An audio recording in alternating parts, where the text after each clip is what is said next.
¿Vale? Vale, vale. Venga. Bueno, decía que voy a tocar estos tres aspectos, ¿vale? ¿En qué ámbito se produce el suicidio? Vamos a abordar el suicidio como problema de salud pública y acabaremos hablando de indicios, factores de riesgo e intervención.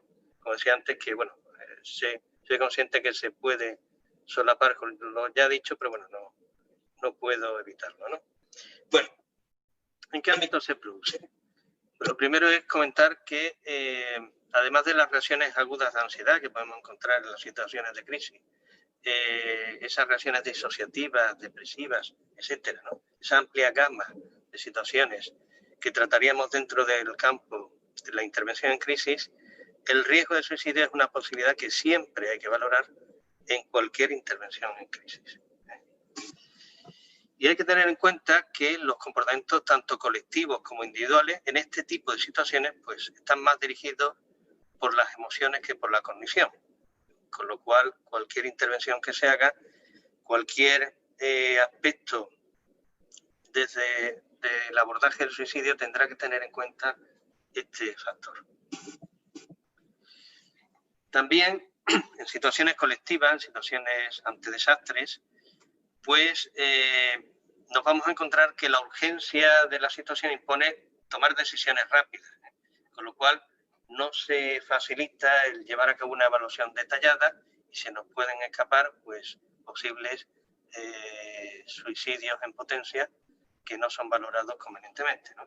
Robles ya nos hace referencia a este aspecto y en ello pues habría que emplear el triaje, ¿no? El triaje, yo no voy a hablar en esta ponencia de triaje psicológico, pero sí citarlo porque sería la forma de, a través de esos signos y síntomas, intentar pues aplicar esos criterios de urgencia y de seguridad para intentar paliar la conducta y para intentar, en la medida de lo posible, evitar que se consume el suicidio.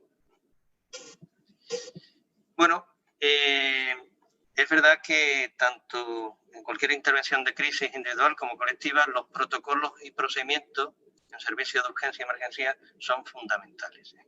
Por tanto, desde el ámbito de la salud pública, lo primero que hay que señalar es que es prioritario que se elaboren procedimientos en los servicios de urgencias y emergencias para atender a los avisos por suicidio, a autolesiones y también, por supuesto, a los suicidios consumados, ¿no? A los familiares y allegados.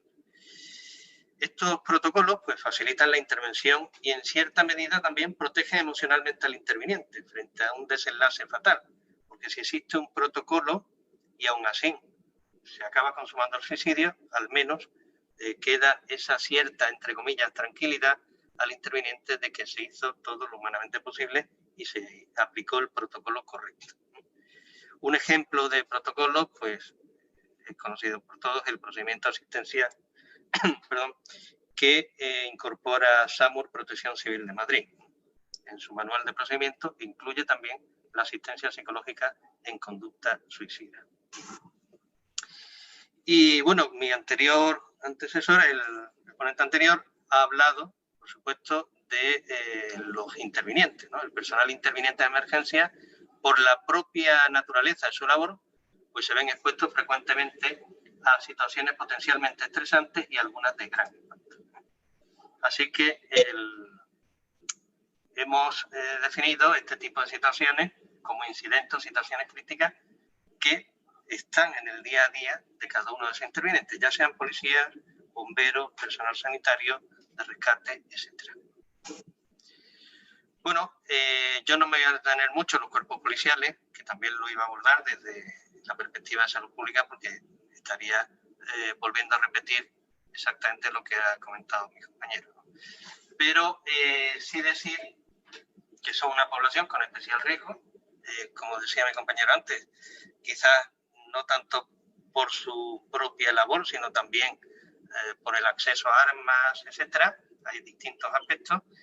Y lo que sí es verdad es que los expertos reclaman cada vez más un plan de formación para tanto sanitarios, profesionales de la enseñanza, trabajadores sociales, personal de servicios de emergencia y cuerpos de seguridad, y también, por supuesto, para trabajadores que están en el ámbito de la tercera edad. ese plan de formación debería incorporar la prevención del suicidio dentro de sus planes curriculares. Bueno, aquí había recogido algunas notas de prensa, no me voy a detener en ellas, ¿no? que hace alusión a cuerpos policiales en concreto dentro de esos cuerpos de emergencia. Veis ahí una noticia de marzo de 2019, del año pasado. El suicidio es precisamente la primera causa de muerte no natural de los agentes. Recogía este diario, el ABC de Galicia. Los suicidios en la policía se llevan la vida de un agente cada 43 días. Esta es otra noticia que veíamos también. Y hace referencia a datos entre el 2000 y 2017. El periódico El Mundo en abril de 2019 también hablaba de una ola de suicidios en la policía francesa. Y bueno, también hay algunas noticias que se han publicado. Aquí tenemos de un curso que se celebra en la UNED, donde los datos apuntaban que los suicidios entre policías y guardias civiles comenzaban a bajar. Todo no va a ser malo. Pero, ¿qué podemos decir del suicidio como problema de salud pública? Es un problema, como ya se ha dicho en esta jornada, es un problema grave y complejo. Su prevención y control no son, desde luego, una tarea fácil. Fijaros que la OMS, la Organización Mundial de la Salud, reconoce que el suicidio es una prioridad de salud pública. El primer informe mundial de 2014, que se denominó Prevención del Suicidio, un imperativo global, procura aumentar la sensibilización ante este problema y otorgar a la prevención del suicidio una alta prioridad dentro de la salud pública a nivel mundial. Bueno, de ahí se derivó el Plan de Acción sobre la Salud Mental 2013-2020 y los Estados miembros de la OMS se comprometieron a trabajar para alcanzar la meta mundial, fijaros, de reducir las tasas nacionales de suicidio en un... Perdona, Jesús, se te escucha un poquito bajito. Quizás estás un poco alejado del... No, estoy justo delante del micro.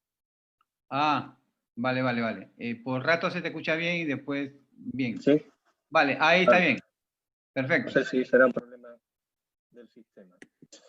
Bueno, os decía que los miembros de la OMS se comprometieron a trabajar en que se redujese la tasa nacional de suicidio en un 10% para este año en el que estamos, para 2020. Fijaros que ahí está recogido el cuadro, tal cual lo publica la OMS.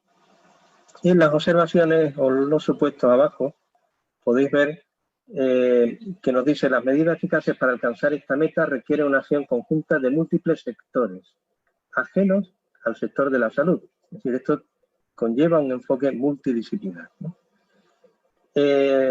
También reconoce que la obtención de datos es difícil, de datos que sean exactos, y también nos dice que la tasa de suicidio, dentro de que esos datos no son del todo fiables, pues la tasa de suicidio dentro de lo malo es lo menos malo, ¿no?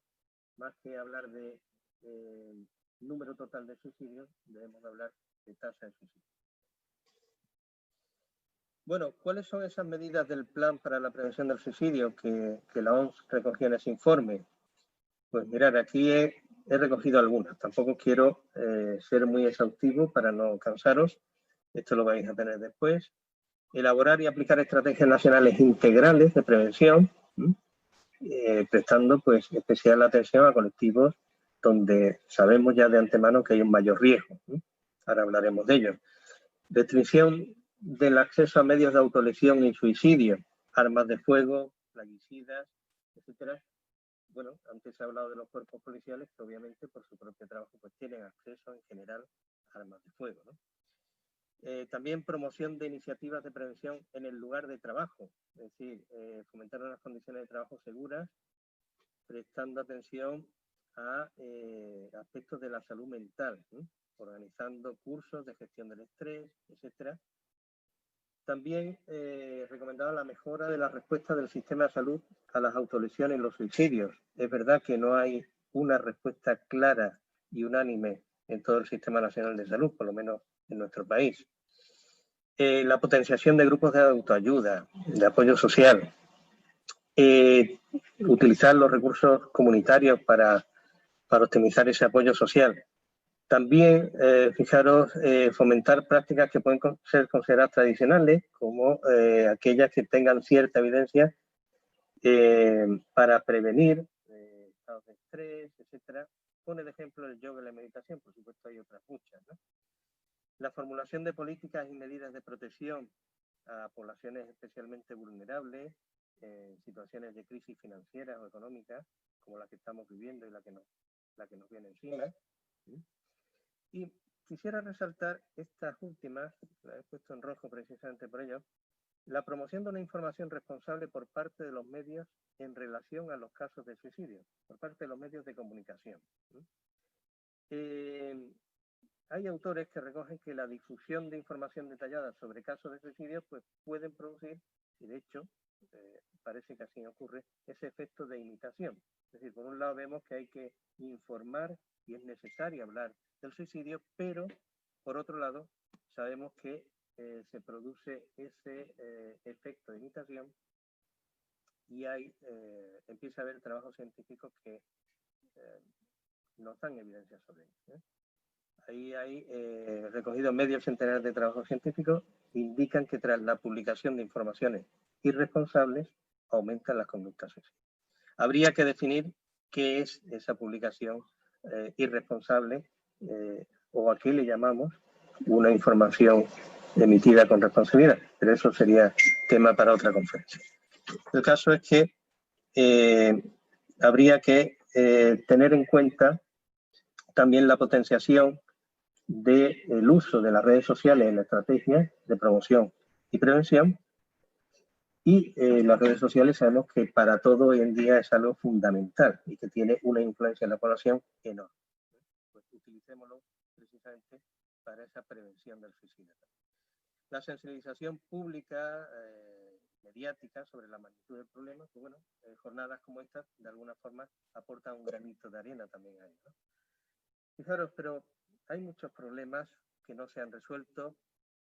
Fijaros, solamente 80 Estados miembros de la OMS disponen de datos de registro civil de buena calidad, que puedan utilizarse directamente para utilizar esas tasas de suicidio de las que hablábamos antes. Hay una calidad insuficiente en los datos generalizada. Desde España, algunos autores, algunos profesionales del campo de la medicina legal, pues han apuntado la importancia de que exista una estrecha colaboración con los institutos de medicina legal y de equipos multidisciplinares para precisamente poder evitar que se infravaloren esas tasas, ¿no? Y hacerlas más realistas. Voy a aportar algunos datos, consciente, como decía al principio, de que ya se han hablado de datos en España, etcétera, pero bueno, muy rápidamente os comparto de nuevo algunos. Fijaros los datos en España en el año 2006. En el año 2006 hablábamos en ambos sexos de 1.806 casos registrados en el Instituto Nacional de Estadística, lo cual significa que también hay muchos otros casos que se han escapado y que no están registrados por problemas metodológicos que ya he comentado antes y que habría que estudiar en profundidad. Pero fijaros qué ocurre cuando vamos a las estadísticas últimas disponibles, las del 2017, que mi compañero ya ha citado antes, aumenta, como podéis ver, de esa cifra anterior a 3.679. Podemos observar también que sigue siendo bastante mayor la proporción en hombres que en mujeres. Ahí tenemos las tasas, no voy a insistir mucho en ello. A partir de los 80 años encontramos valores que oscilan entre 35,19 y 46,7, y en mujeres vemos que la máxima tasa se encuentra entre los 70 y los 74 años y es bastante, no obstante, bastante más baja que la del hombre, 7,03. Hablamos de tasas de mortalidad. El método empleado, también lo citaba antes mi compañero, puesto que hacía referencia a las mismas estadísticas del Instituto Nacional, ¿no? Pero fijaros que efectivamente el ahorcamiento, el estrangulamiento también, es el método preferido por hombres, ¿sí? Mientras que en mujeres la precipitación desde lugares elevados, que tampoco es desdeñable en el caso de los hombres, ¿sí? Son dos procedimientos muy empleados, ¿sí? Ahí he añadido algunos más, de los más frecuentes: disparo por armas de fuego, envenenamiento, ya sea por drogas, por la ingesta de medicamentos, etcétera. Y podríamos ver muchos más procedimientos que ya ha tocado mi compañero y que por eso lo he suscrito, ¿vale? Bueno, en 2017, entre los meses más altos de suicidio era de junio a octubre. Fijaros que varían poco, quizás resaltar un poco más el mes de julio y el de octubre, ¿no? Pero son cifras muy similares. Pero está visto que la época comienza en junio y finaliza en octubre. No significa que no haya suicidio en el resto de meses, pero son los meses con mayor tasa. En resumen, y esto lo daba a conocer la prensa solamente hace un día, ¿no? El día 10, que como sabéis era el día de la prevención del suicidio, precisamente, pues daban estos datos en general, basados, por supuesto, en las estadísticas anteriores.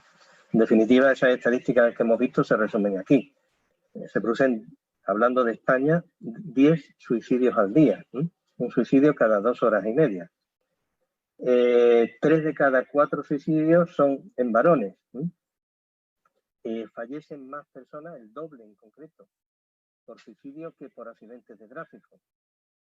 Hay 80 muertes más que por violencia de género, 80 veces más muertes por suicidio que por violencia de género.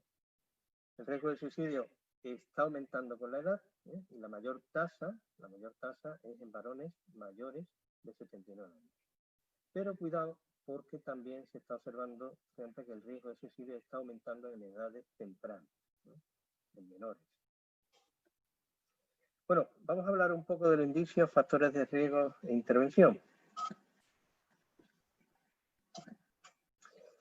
Lo primero que yo suelo decir en estos casos es que debemos de tener en cuenta algo que en general, no solamente para el suicidio, atañe al psicólogo, es que no respondemos al estímulo, sino que respondemos a la percepción que tenemos del estímulo. Y esto es lo que nos ocurre con la situación, es decir, cómo yo estoy percibiendo la situación de mi vida es como yo voy a responder. Y quizás esa percepción que yo tenga sea parte de la realidad y no sea objetiva.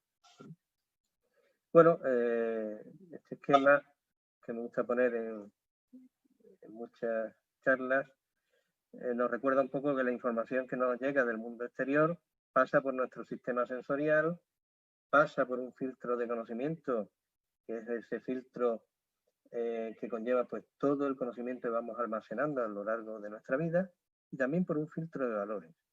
Por tanto, hay una gran diferencia entre la información que me llega al exterior y la información que yo acabo percibiendo, ¿no? Precisamente ese filtro de valores es lo que le va a dar una valoración negativa, positiva, o en todo caso neutra, a la información acerca de qué situación estoy viviendo, cómo la estoy viviendo, etc. Por tanto, esto ya conlleva un cierto sesgo provocado por mi conocimiento y por mis valores. Un sesgo, pero al mismo tiempo nos da pistas de algo positivo, y es que si esa información pasa por un filtro de conocimiento y de valores, incrementemos valores preventivos, incrementemos conocimientos acerca del suicidio que nos hagan tomar medidas preventivas y poder llegar a conclusiones de que no es la solución, no es la única solución al menos, ¿vale? Por tanto, es importante tener en cuenta eso para también promover los programas preventivos. Bueno, las características comunes en este tipo de situaciones ya se han comentado aquí.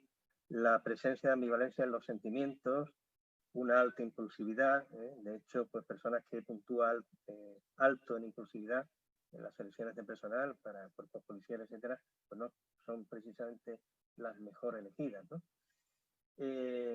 También la existencia de factores situacionales negativos, una baja capacidad para resolver problemas emocionales, faltan todavía estudios de inteligencia emocional y suicidio, falta que se incrementen más este tipo de estudios. Y fijaros, hay también la presencia de un dolor psicológico insoportable. Y para nosotros desde fuera, pues quizás lo vemos como algo superable, algo que no es nada del otro mundo, pero para la persona es un dolor psicológico insoportable. Acaba convirtiéndose, fijaros, en una elección lógica para esa persona, en un intento desesperado de satisfacer sus necesidades psicológicas básicas. Acaba convirtiéndose de que es una salida. Siempre hay una finalidad que espera conseguir.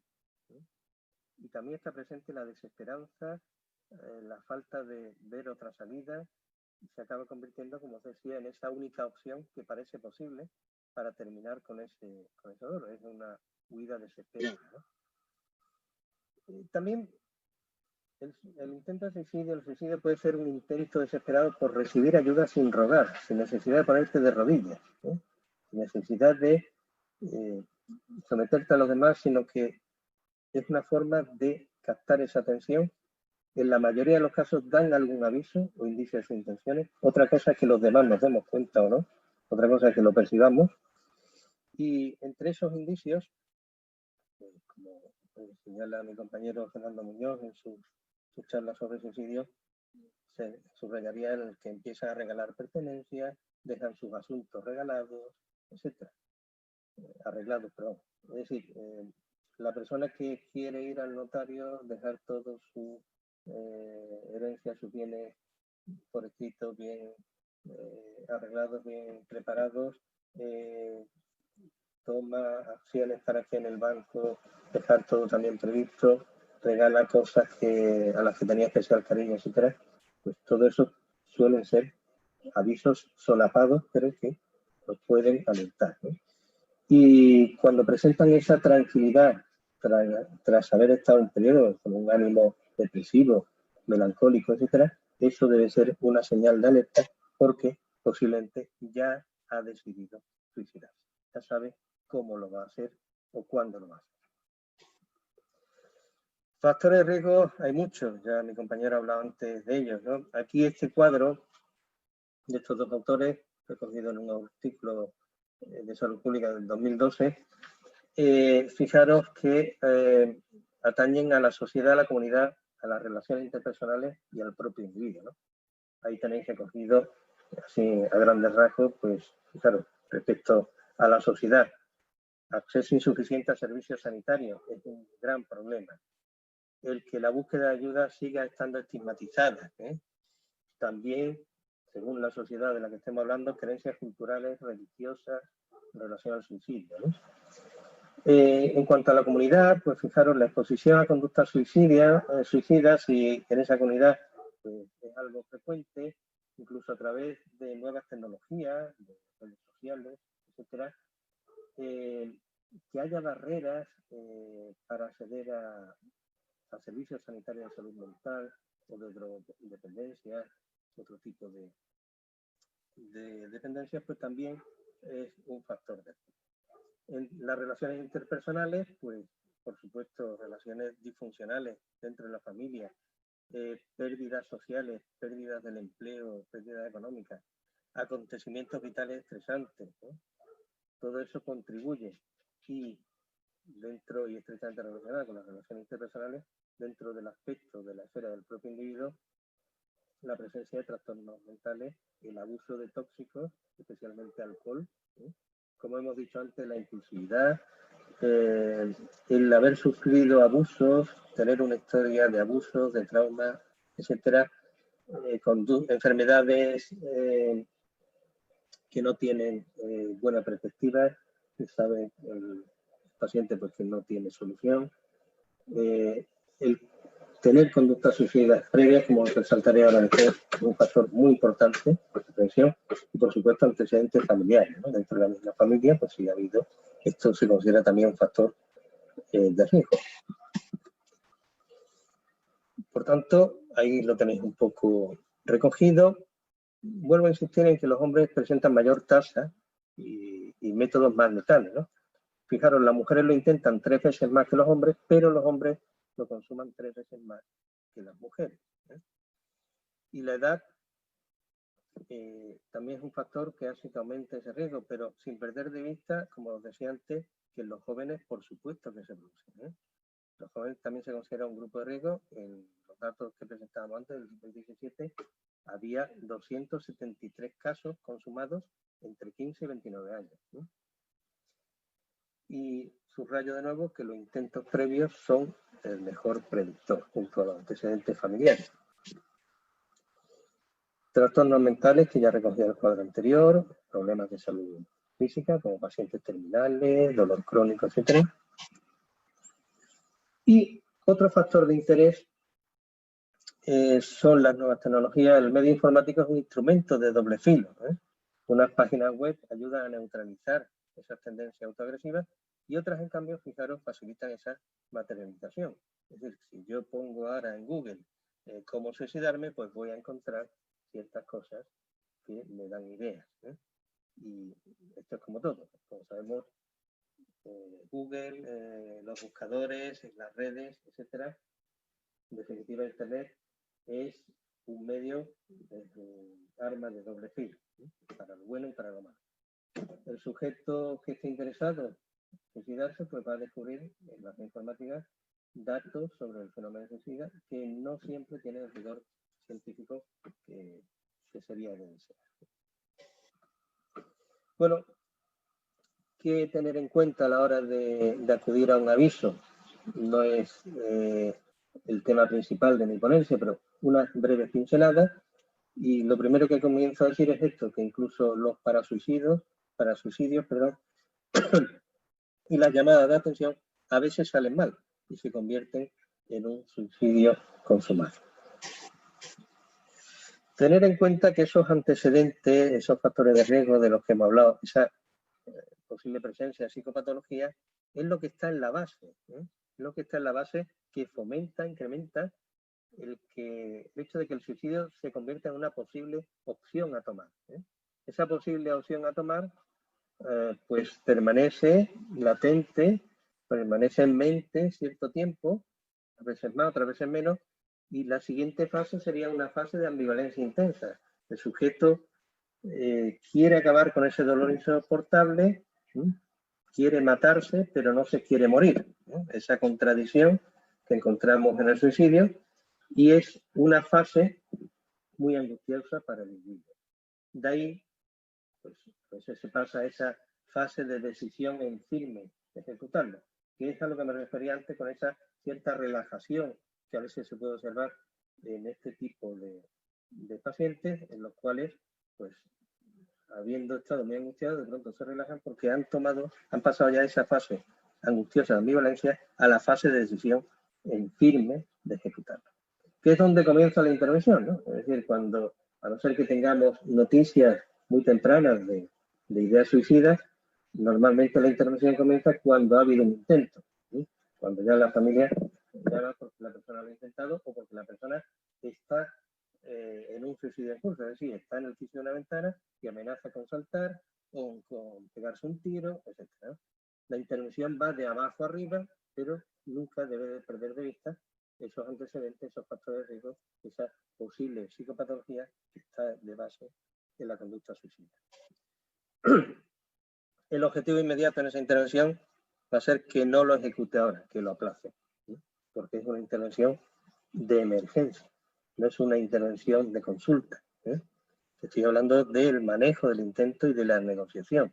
Es decir, ya tendremos tiempo, nosotros u otro profesional, de llevarle a consulta, tratarle, etcétera, pero una vez que haya pasado ese peligro. Por tanto, el objetivo inmediato ante una llamada, un aviso por intento de suicidio, obviamente es que no lo ejecute ahora y tratar de negociar, llevándole a esa fase de ambivalencia de nuevo mediante la negociación, induciendo otras posibles opciones y explorar alternativas, pues vamos a intentar que lo aplace. Bueno, hay muchas recomendaciones, yo no me voy a entretener en ellas, en cuanto al manejo del intento de suicidio y la fase de negociación, ¿no? Pero el hecho de que esa duda que existe siempre, que se introduzcan terceras personas, pues hay que evaluarlo con mucha cautela, ¿eh? Porque si esas personas que introducimos están dentro del historial de malos tratos que atañe a ese paciente, a esa paciente, ha habido abusos, etcétera, pues cuidado porque puede ser un precipitante, ¿eh? De que efectivamente lo consume al estar presente esa persona. y siempre cerrar con la negociación dentro de ese proceso, de movilizar a la persona a un lugar seguro y, por supuesto, el traslado para recibir la atención especializada. En definitiva, la intervención en emergencia por intento de suicidio ha de realizarse conscientes de que la persona ha decidido quitarse la vida. No nos vamos a responsabilizar por ello y trataremos de evitar el sentimiento de culpabilidad. A veces es inevitable, pero tenemos que partir de esa primera idea, de que es ella, esa persona la que ha decidido quitarse la vida. Quien tomará la decisión de vivir o no es el propio suicida, por muy excelente que llegue a ser nuestra intervención.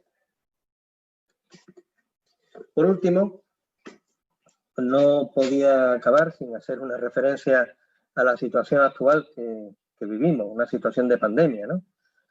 Fijaros, dos noticias que aparecían en estos días en el periódico El Mundo, en el periódico. Los expertos intuyen un descenso durante el confinamiento. Fijaros, parece ser que el confinamiento hicieron caer el número de tentativas de suicidio en Cataluña en el primer trimestre de 2019.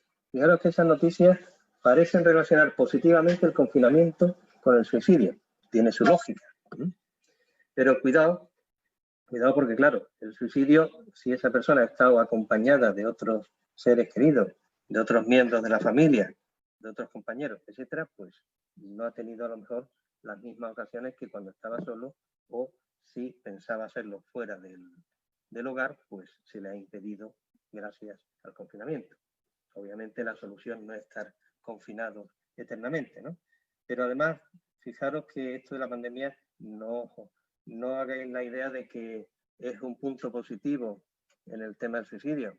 Fijaros en esto que comenta este miembro de la Asociación Española de Psiquiatría, el presidente de la Asociación Española de Psiquiatría, Celso Arango, ¿no? Nos dice que se estima en un aumento del 20% de los cuadros de ansiedad, depresión y problemas de sueño debido al COVID, ¿no? Y una parte de los cuales acabará en trastornos mentales y, por supuesto, en suicidio, ¿sí? Y atención a esto, la mitad de las personas que se suicidan han ido al médico antes de consumar el acto. Sabemos que el 40% tuvo contacto con su médico de cabecera, su médico de familia, en los 60 días previos. Yo me hago la misma pregunta que se hace este autor, ¿no? ¿Qué estará pasando ahora con una atención primaria colapsada? Y es más, yo añado, ¿qué estará pasando ahora con una atención primaria que no es presencial? Es decir, que ahora mismo se evita que el paciente vaya presencialmente a ver a su médico de cabecera, a su médico de familia, y que en todo caso la atención prioritariamente es telefónica, pero además, al menos en mi comunidad autónoma, está habiendo unas dilataciones en los tiempos para atender a la persona bastante grandes. Estamos hablando de 15 a 20 días. Obviamente, esto es un factor de riesgo añadido, un factor de riesgo muy, muy grave. Por tanto, como conclusiones finales, pues solamente voy a poner una frase. Vista la situación actual y basándonos en el plan que la Organización Mundial de la Salud nos proponía para el 2013-2020 sobre las acciones de salud mental y en especial respecto al suicidio, la conclusión es la que tenéis en pantalla. No se han hecho los deberes. Este es el problema. No se han hecho los deberes. Y siguen sin hacerse. Así que yo espero que esta alerta que estamos dando desde muchos sitios de que la pandemia y la situación que se prevé de crisis económica pues va a agravar mucho más el problema, pues que nos pongamos las pilas, como se suele decir vulgarmente, y se hagan los deberes. Bueno, todo no va a ser malo. Quiero acabar con un verso, un poema que da cierta esperanza, ¿no? Que se atribuye a Mario Benedetti, aunque hay sus dudas de si es de él o no, ¿no? Ese verso dice: no te rindas, aún estás a tiempo de alcanzar y comenzar de nuevo, ¿no? No te rindas, que la vida es eso, continuar el viaje, perseguir tus sueños, ¿no?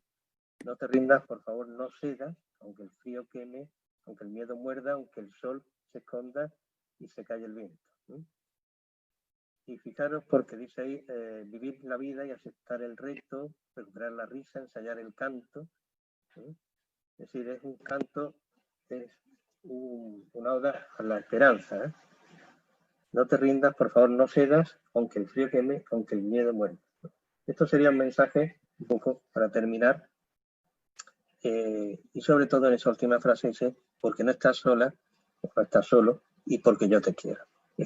Con esa frase quisiera terminar dando una pincelada de esperanza de que podemos todavía hacer mucho, pero que mucho, para prevenir el suicidio.